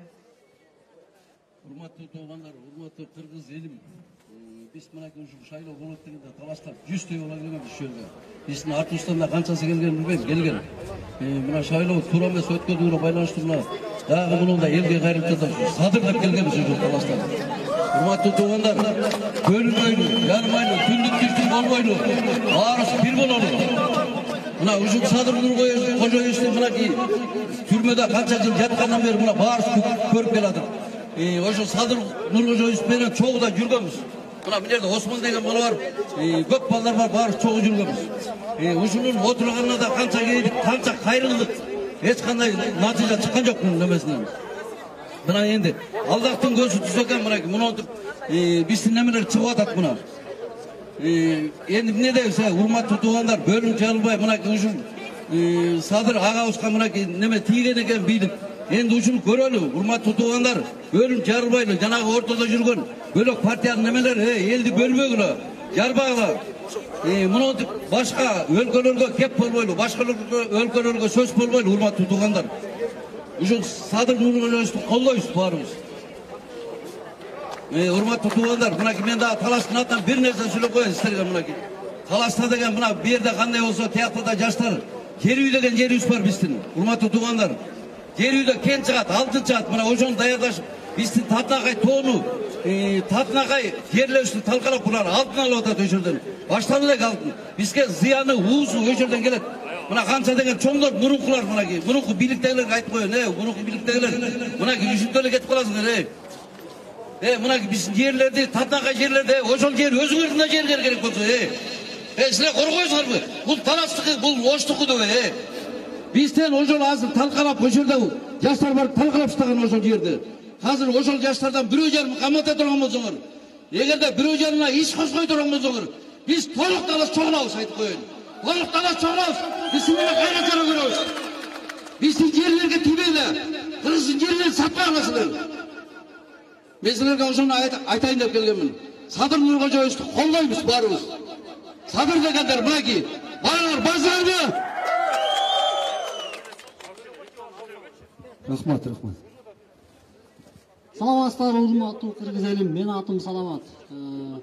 Мен бүгүн сиздерге факты менен сүйлөйт, факты менен.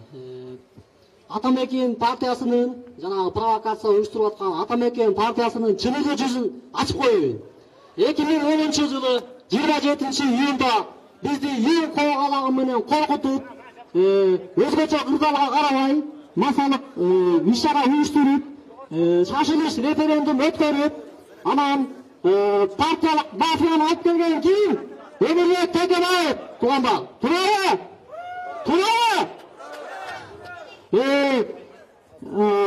Партия деген кандай?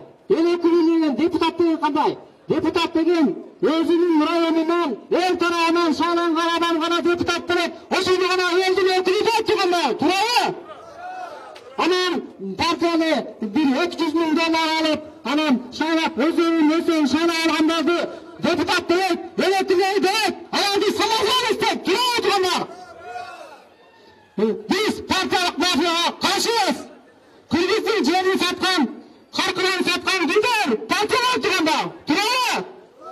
Кыргыздын жери Кумтөрдү саткан, Камейко, Сентара Голдко саткан кимдер? Партияларга мамлекеттик стратегиялык объекттерди менчикке чыгарып саткан кимдер? Партияларга бизге партийный мафиянын кереги барбы? Жок! Кетсин! Макалов кетсин! Сексалиев кетсин! Чакырук кетсин! Биркылатууга кетсин туугандар! Ура! Жана ошол эле дагы бир факты. Атамекендин мүчөсү Аида Салянова ген прокурор болуп иштеп турган жана ошол Садыр Жапаровду каматкан, эмне үчүн каматкан? Кумтөрдү мамлекетке алабыз, Кумтөр элдики болсун деген үчүн каматкан. Ошол шакалдар эл үчүн капеле күйүмүш этпесин. Биз алардын чыныгы жүзүн билебиз. Булар батыштын шестеркалары. Туурабы? Жана ошондой 2018-жылы булар гуманизация, пробация деп туруп, күч органдарын талкалаган, кодекстердин баарын талкалаган ушу партиялар туугандар, партиялар. Кылмышкерлердин укугун көбөйтүп, күч органдардыкын азайтып туруп талкалаган. Бул мамлекетти талкалоо саясатын жүргүзгөн кимдер? Партиялар туугандар, партиялар. Булар билим берүү системасындагы талкалаа иштеп жетишпей калышты. Онлайн дистанционка кылабыз деп. Биздин душмандардын саясатын жүргүзүп жатышат. Мугалими жок, мектепте мектеп болобу? Онлайн дистанционка деген образован эмес. Ушундай биздин билим берүү системасын талкалап аткан, саясатты колдогон партиялар, булар эл душмандары туугандар. Туурабы? Эл душмандарына жол жок. Партиялык мафияга жол жок туугандар. Рахмат. Элим, менин балдарым, сабыр кылгыла, бөлүнбөгүлө, мен аябай сүйүнүп, үйүмөн чыгып келдим. 3 күндөн бери телевизор көрүп отурдум. Бирок бизди аябай жаман көрдүңөр. Бурунку элдер жаман, картаңдар жаман деп. Силердей акылдуу, сулуу балдарды бизге окшогон энелер төрөгөн. Ош Курманжан Датканын уруктары төрөгөн. Бизди жамандабагыла, өзүңөр бөлүнбөгүлө садак болоюн деп. Мен аябай сүйүндүм силерге. Мынабы Sabır oğlumdu biz türmege kamalıp turganda dağı biz barıp iyilaganbız. Göz yaş bolgon, moynu kesip soyup salganda dağı biz barganbız. Birok çındık yok eken, çın iyiletken birok sınbayt eken, iyilap yaş alıp üyüske ketken biz. Apası kaza oldu, atası kaza oldu, balası kaza oldu. Bizde tok doğuldu dağı oruslar bunday kıynagan emes. Özümüzün akıldı uluğustu, türmege öldürüp, çıdat kamap çadat, bul degen düşman. Düşmandı dağı munday kılbaydı sadakalar. Oşor için akılga gelgile, men silerdi diyeni yermin, yeni katar aytıp koyayın. Bölüm bögülü, bölün söngör Ukraynaday bolabız sadak olayındarım. Bölüm bögülü, Kırgız istegele aspız. Oşor için Manastın tukumu göbeysin, Manastın uranı düğüne yüzüne tanılsın. Silerdi buna televizyonda büt düğüne yüzü mahtap çadat. Yaşlar dep, yaşlar dep. İlahim Sadır Japarov'day elder talantka çıksın, prezident bolsun. Uşunu koldop bergile. Kırgızistan güldesin, Sadır Japarov güldesin. İlahim uşu balalardı. Koygondan keyin koldop, yoldop bergile ben silerden enine katarı suranam. Ayın alıp keteyim derim. Barbarla kuldu kuram, kuldu kuram, kuldu kuram. Kuldu kuram Sadır Japarov'dur. Sadır Japarov premier ministr olsun. Sadır Japarov össün, össün Kırgızistan'ı güldötsün. Eğer eldi bilem deseler, eldi bilem deseler 7 gün el